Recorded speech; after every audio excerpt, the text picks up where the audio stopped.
Office four national statistics പുറത്തുവിട്ട പുതിയ കണക്കുകളെ ഉദ്ധരിച്ച് ബ്രിട്ടീഷ് ദിനപത്രമായ ദി ഗാർഡിയൻ ആണ് ഇക്കാര്യം റിപ്പോർട്ട് ചെയ്തത്.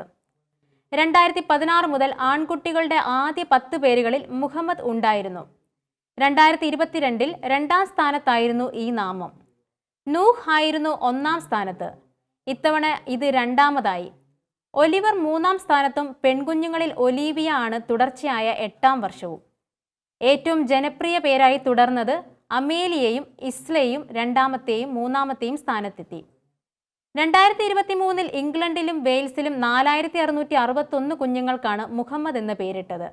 2022-ൽ 4177 കുട്ടികൾക്കാണ് ഈ പേര് വിളിച്ചിരുന്നത്. അതേസമയം ഇംഗ്ലീഷിൽ മുഹമ്മദ് എന്ന പേര് ഒരുപോലെയല്ല എല്ലാവരും എഴുതുന്നത്. ഇതിന്റെ വ്യത്യസ്ത രൂപങ്ങളായ നാമകരണം ചെയ്തിട്ടുണ്ട്. 3 വിധത്തിൽ പേര് നാമകരണം ചെയ്യുന്നുണ്ട്.